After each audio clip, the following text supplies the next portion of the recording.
So here is part 4 of learning from Rembrandt. This is kind of it'll be short, but an interesting lesson that I've learned.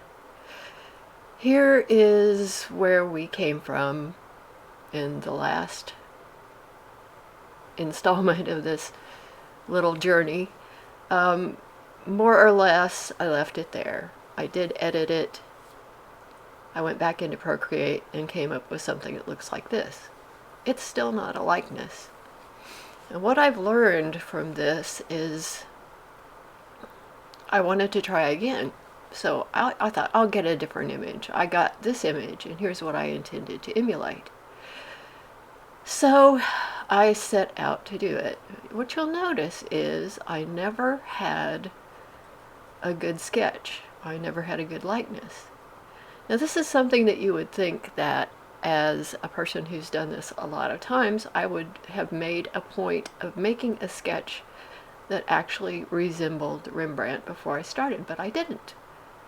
So I just kept wailing away at it, and this is a really sped up version of the efforts. Nothing I would do to this would make it look more like Rembrandt than it did, because my sketch was poor.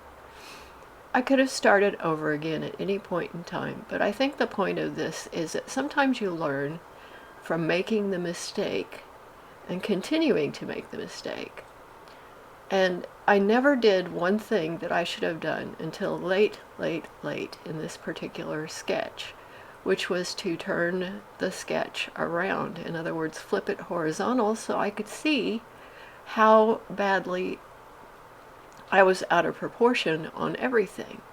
That would have helped me. I did do some adjustments to it at this point.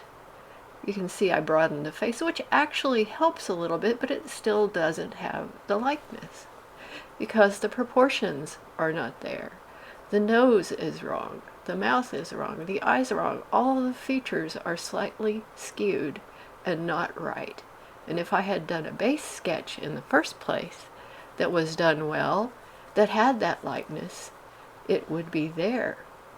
So one of the things that you will learn as an artist is sometimes your idea, your ideation, your ideal image gets in the way in a way that makes you forget to do the most essential things. So I turned it around and I noticed all of the things that were off.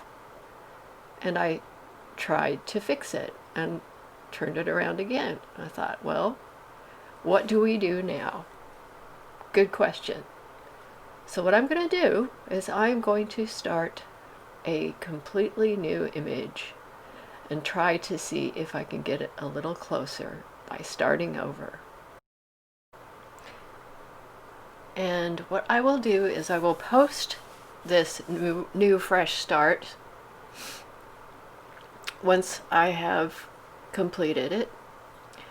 And that will be in part 5 of learning from Rembrandt. And boy, have I learned a lot. We'll see how that works out.